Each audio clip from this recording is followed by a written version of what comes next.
मियां जावेद लतीफ़ साहब इस वक्त हमारे साथ मौजूद हैं। मियां जावेद लतीफ़ साहब, आपका बहुत बहुत शुक्रिया, आपने हमें ज्वाइन किया। आप लंदन से पाकिस्तान वापस आ चुके हैं। सबसे पहले तो ये बताइएगा कि आज इलेक्शन कमीशन ऑफ पाकिस्तान की तरफ से नाम सामने आ जाएगा, अनकरीब शेड्यूल भी जारी हो जाएगा, 90 दिन के अंदर इंतखाबात होने हैं। मियां साहब फुल मूड में है, इलेक्शन लड़ना है, क्योंकि यहां पे कुछ रहनुमा पीएमएलएन के ये कहते आए हैं कि सीसीआई का एक फैसला भी रुकावट बन सकता है इलेक्शन में, मर्दमशुमारी नहीं हुई है, नहीं वो भी एक रुकावट बन सकती है। मियां साहब का क्या ख्याल है, इस वक्त इलेक्शन में जाना चाहिए या कोई ना कोई टेक्निकल रुकावट की वजह से इलेक्शन रुक सकता है? शहजाद, आपका शुक्रिया। जो दो बातें आपने पहले कही, अगर इजाजत दें तो उस पर मैं बात करना चाहता हूँ। पहली बात तो ये है शहजाद के अगर दो नाम का इख्तियार है अपोजिशन लीडर के पास, तो दो इख्तियार का नाम का इख्तियार है कायदे ऐवान के पास। अब उस पर उंगलियां उठाना, ये कहना कि वो होगा तो मैं नहीं मानूंगा, ये मेरा रवश तर्क करनी चाहिए, जो कि इमरान खान साहब के लिए शायद बहुत मुश्किल है।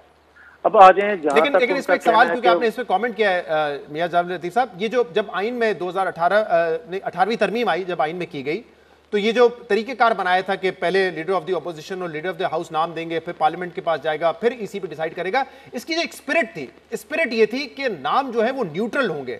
लेकिन शायद अब सियासत इतनी पोलराइज हो चुकी है कि जो नाम है वो भी इस किस्म के दिए जा रहे हैं जो कि नॉन पार्टिजन ना हो, जानिबदार हो। मिसाल के तौर पर आज चीमा साहब का आपने नाम दिया है, वो सिटिंग एडवाइजर हैं वजीर आजम के, कैसे ऐसा नाम एक्सेप्ट हो सकता है? दूसरे नाम के ऊपर भी सवाल उठ रहे हैं, इमरान खान कह रहे हैं मेरी हुकूमत गिराने में उनका बड़ा हाथ था।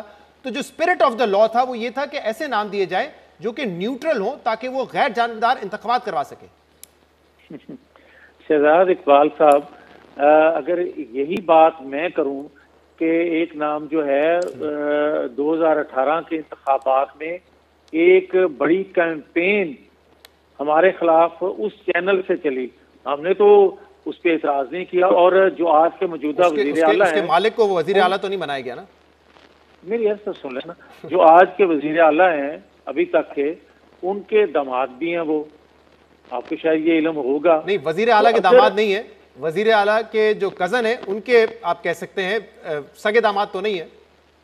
नहीं, ये तो देखिए हमारी जो रवायत है ना शहजाद इकबाल, वो ये है कि हम तो एक गांव के मोहल्ले का कोई दामाद हो तो हम उसी नजर से, उसी अपना उसको इज्जत से, लेकिन यहाँ तो इख्तलाफ हो चुका है ना, चौधरी शुजात में, चौधरी परवेज इलाही में इख्तलाफ हो चुका है। चौधरी परवेज इलाही इमरान खान के साथ हैं, चौधरी शुजात साहब आपके साथ हैं, तो जिनके दामाद हैं उनका नाम आप दे रहे हैं ना। अच्छा शहजाद, चलें इससे आगे चलते हैं। मैं इस बहस में इसलिए नहीं पढ़ना चाहता कि शहजाद इकबाल बदकिस्मती है इस शख्स की कि ये बंदा जो पाकिस्तान को जहां तक ले आया है, अखलाकियात के हवाले से, रवायात के हवाले से, पाकिस्तान को माशी हालात से, पाकिस्तान को सफारती हवाले से, मैं सिर्फ इतना कहूँगा कि हम इलेक्शन के लिए तैयार हैं। हमें कोई ये ना किसी फैसले को चैलेंज करना है जिससे इलेक्शन देर से आए, हमें ना कोई ऐसा अपना एतराज करना है जिससे इलेक्शन 3 माह से आगे चले जाए। जहां तक आपने नवाज शरीफ की बात की और मेरे हवाले से जो प्रेस कॉन्फ्रेंस का हवाला दिया, मैं शहजाद इकबाल बड़ा क्लियर हूँ।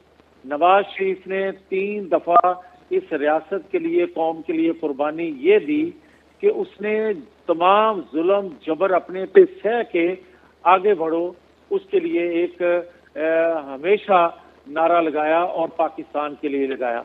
बात यह है कि क्या नवाज शरीफ की कुर्बानियों से पाकिस्तान संभल गया? क्या उससे किसी ने सीखा? नहीं। आप ये देखें कि उसकी कुर्बानियां रायगा जा रही हैं, मगर लोगों की जिद, अना, हर धर्मी ख्वाहिश पूरी होने का नाम नहीं ले रही। आप मुझे ये बताएं कि आज मैं दूर की बात नहीं करता, 93 की, 99 की बात नहीं करता, मैं भाई बात कर लेता हूँ 2017 की। बदकिस्मती ये देखें कि जिस शख्स को 2011 में लॉन्च किया गया, उसके लिए फिर 3 अदारों ने मिलकर क्या कुछ नहीं किया। 2014 में किस तरह धरना हुआ और उसकी सरपरस्ती कौन कर रहा था? कौन? 2017 में जरा बताएं ना, 2017-18 में कौन था ये इमरान खान को लाने और नवाज शरीफ को निकालने के पीछे? मैं अर्ज कर देता हूँ, मुझे तो कोई, मैं तो हमेशा कहता रहा हूँ।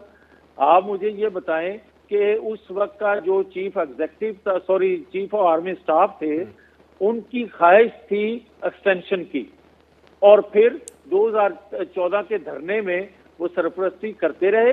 और ये भी एक हकीकत है कि हमारे कुछ लोगों ने सहूलतकारी का रोल भी अदा किया।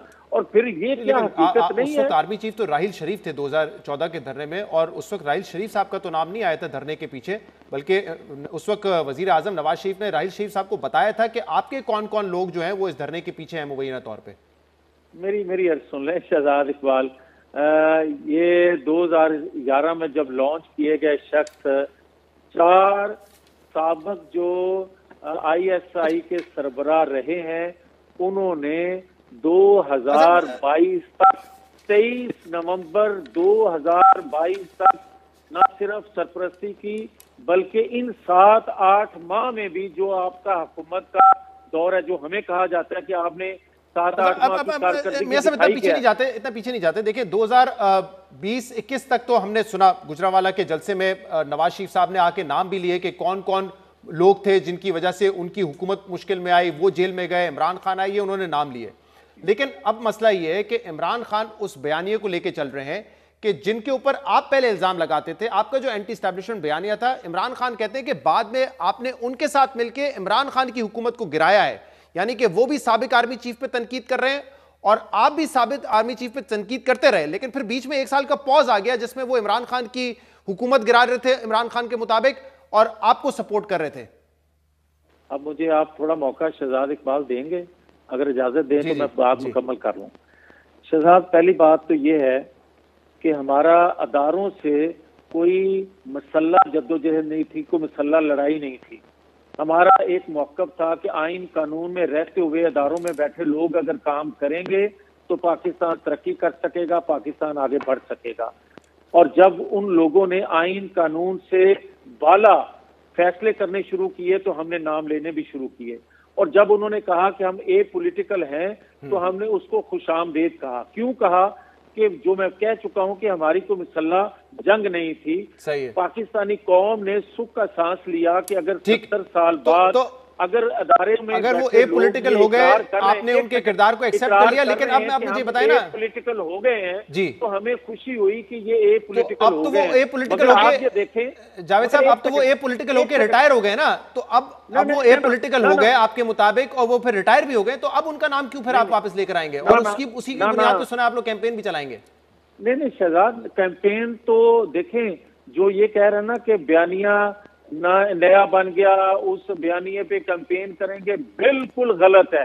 अच्छा। हम ये कह रहे हैं कि हमें पहले भी इतराक था, आज भी है, खामोशी सिर्फ इस वजह से इख्तियार की थी कि अगर हमारी खामोशी से पाकिस्तान की भलाई हो जाए, रियासी अदारों पर लोगों का एतमाद बहाल हो जाए, जो रियासी अदारों पर लोगों का गमो गुस्सा था 2018 के नताइज की वजह से, वो भी हमने तोपों का रुख अपनी तरफ लिया। सही जब लेकिन आज आपने ये भी कहा कि इमरान खान की सहूलतकारी हो रही है, इस शख्स को आज भी मकबूल रखने की क्यों जरूरत पेश आ रही है? ये कौन आप भी सहूलतकारी कर रहा है, किसकी तरफ इशारा है आपका कि जो उनको मकबूल देखना चाहते हैं? मैं फिर आपसे गुजारिश करूंगा, मुझे मौका दें जवाब का।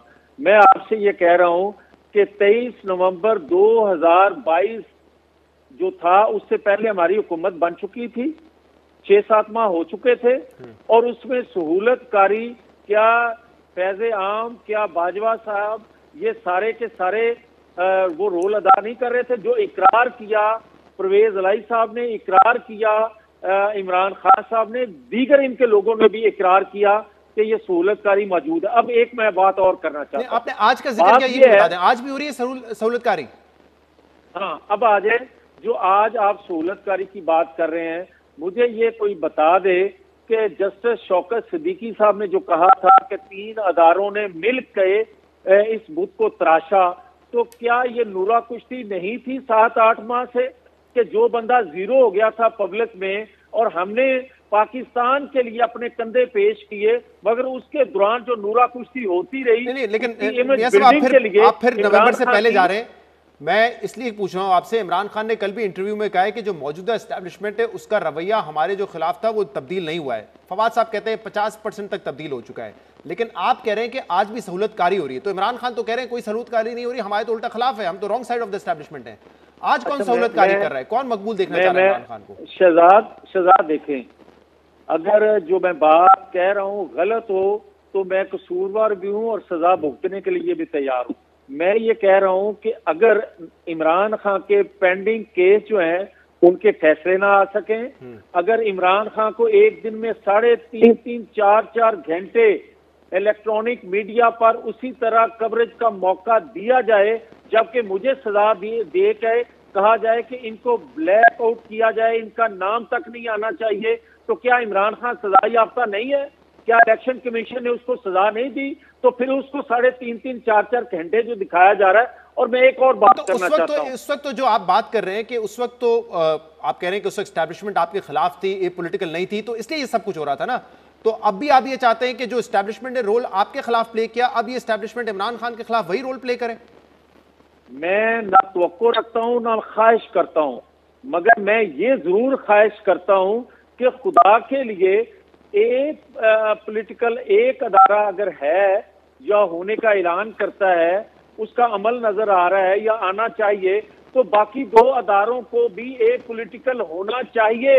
अदलिया की तरफ इशारा है आपका? नजर आना चाहिए। अदलिया ये बताएं ना, अदलिया की तरफ इशारा है, आप कह रहे हैं अदलिया को ये पॉलिटिकल हो जाना चाहिए भाई और डिस्क्वालीफाई कर देना चाहिए, सजा दे देनी चाहिए। पाकिस्तान के तमाम अदारोों से यही तवक्को रखता हूं। वजह आप सुन लें कि क्या साकिब निसार का रोल सबके सामने नहीं आ चुका?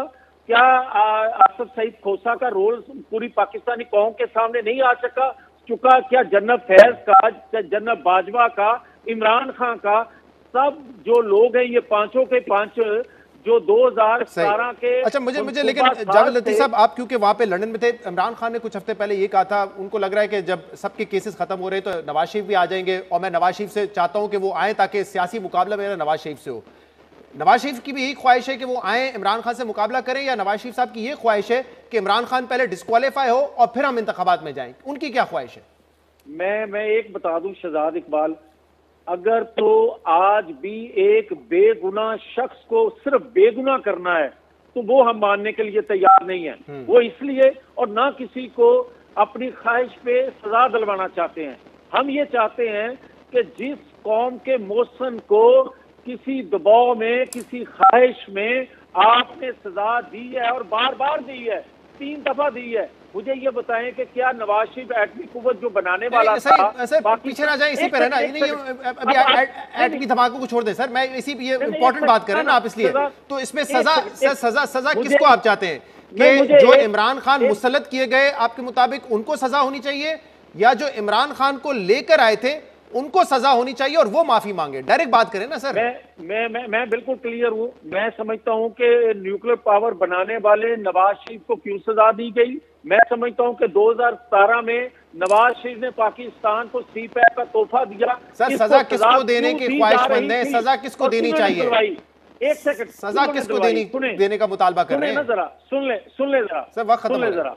जिन्होंने सादक और अमीन, क्या एजेंसियों को पता नहीं था, क्या बाजवा को पता नहीं था कि ये जो है इमरान खान, जिसके बारे में आज इमरान खान कहता है कि बाजवा मुझे कहते थे ये प्ले बॉय है, क्या 2017 में इनको पता नहीं था जब सादक और अमीन इसको करार दिया जा रहा था, दिलवाया जा रहा था कि ये प्ले बॉय है?